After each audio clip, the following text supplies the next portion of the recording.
Hey everyone, it's Lizzie. Welcome back to my channel, or welcome if you're new. If you like budgeting breakdowns and just inspiration and motivation about finances and frugal living, then I hope you stick around and subscribe. Today, it is the breakdown for the middle of September. So this is my husband's paycheck and it is a little bit less. Just a little background in case you are new. My husband, he gets paid on a variable pay schedule because he works for himself.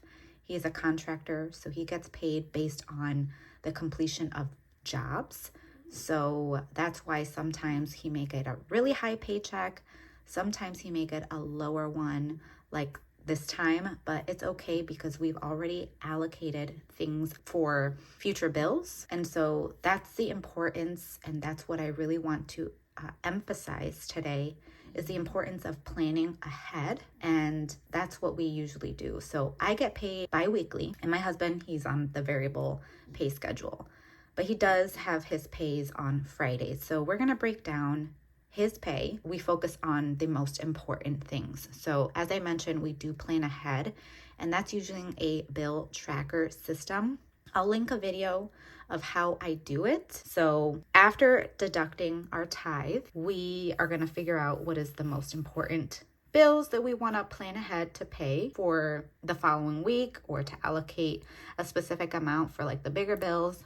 And so that's what this is for. So this is not for a monthly breakdown. It's a paycheck breakdown. So I get a lot of people thinking, oh my gosh, you only pay X amount of dollars for rent. No. We pay for our rent for the month. It's $1,900. It's a lot. It's a lot. I know it's a little bit less in some places, but in my area, it's a lot. It's a lot of money. So from this pay, we're going to just set aside $100. Then we have a life insurance policy. This one is mine. We pay $12.70. And then we're going to set aside $25 for our upcoming electric bill. And this is for next month. So let's go ahead and total this. So it comes to $137.70.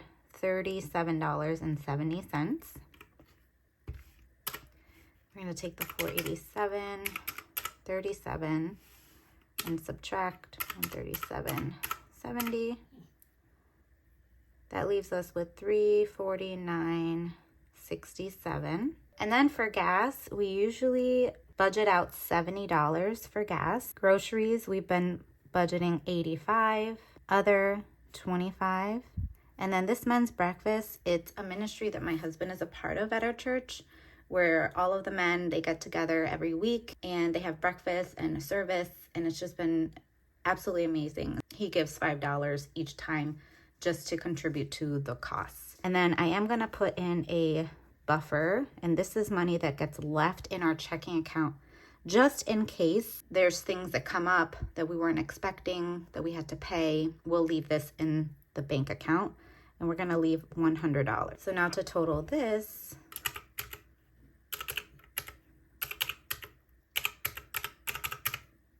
that totals $285. So $349.67 minus, $349.67 minus $285. That leaves us with $64.67. With this, we still want to give every single dollar a job and focus on the most important things. So that's what the plan is. And by the way, this is from my friends Brittany and Taylor, which is the Elevated Life Co. They don't have the physical budget book in stock anymore, but they do have a PDF option and a digital planner, because I think that they're working on for next year. So it's just an FYI. We have to focus on our phone bill, and we use Mint Mobile, which is super affordable. So we're gonna set money aside for that, and our move. That's the biggest thing. We've paused everything else. I've paused my savings challenge. I've paused saving more for Christmas. All of that, anything extra is gonna go to our move, because moving long distance, it's a lot of money. So for Mint Mobile, we're gonna put $28 aside for that. And then for moving, it's gonna be whatever is left over. So $36.60 $36.67.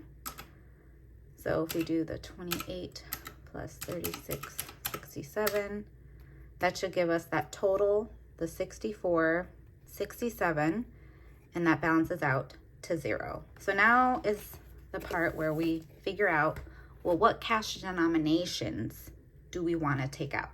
So I'm only going to be withdrawing for my wallet.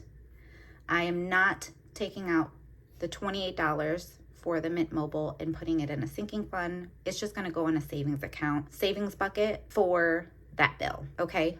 A lot of people do it differently. I love the feel of cash, and when it's sinking funds, I love to see the money grow because it motivates you more. But because we're moving and we have a lot of stuff going on, I just don't want to have the cash. Even if it's in the safe, I want it to be in the bank for security. But once we move, that's probably going to change.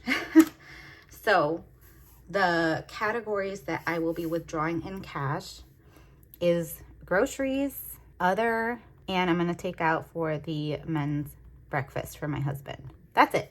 3 things.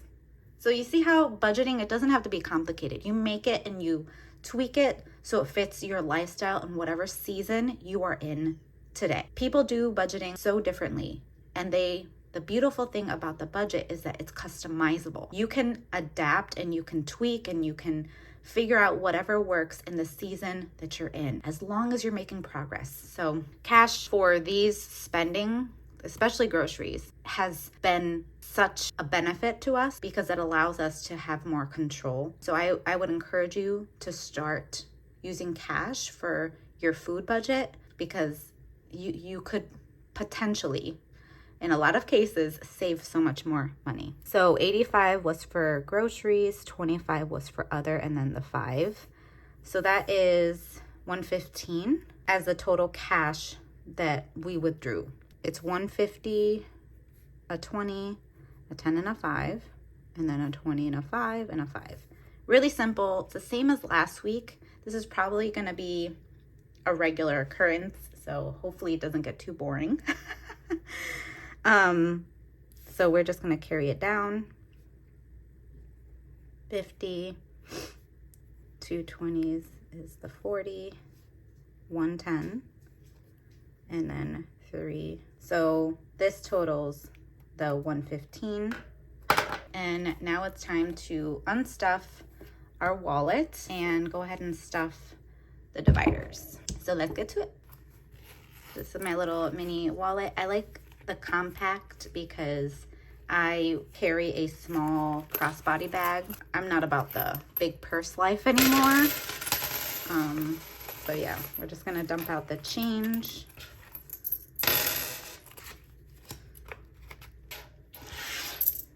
Set that aside. And what are we left with? I spent everything for groceries, and I did have to take from the other to cover some of the expenses that I had to go to the grocery store. So we're left with $3 plus the change. And I still haven't given this. So I'll probably just bring it to church and put it to offering. So there's that. This is the cash that we withdrew already. And it's the 115. So we have 50, 70, 90, 100, and 5, 10, 15. So this cash stuffing is super simple, but I prefer simple over super complicated. Okay. The groceries is getting the 85. 85. And I think our grocery shopping trip is going to be really simple this week because I kind of stocked up on some of the meat that was on sale at Aldi.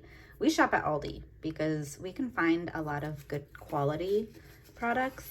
We're trying to focus more on more organic, eating clean, and just taking care of our bodies as best we can. So that's really, really important to us. And then 25 is going to go to our other We still got that 10 for giving. All right, so this is good.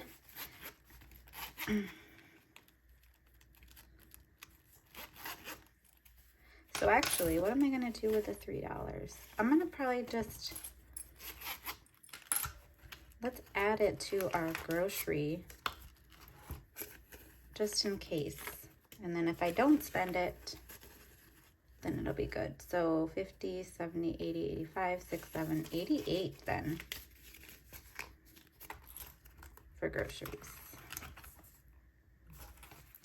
And then this 5, I'm just gonna give it to my husband, so that way he'll be ready next week come time for the men's breakfast. So this is what our paycheck budget looks like. Super simple, really quick and easy, but I just hope that sharing this gives you motivation to get on a written budget, but do it in a way that makes sense to you and your family.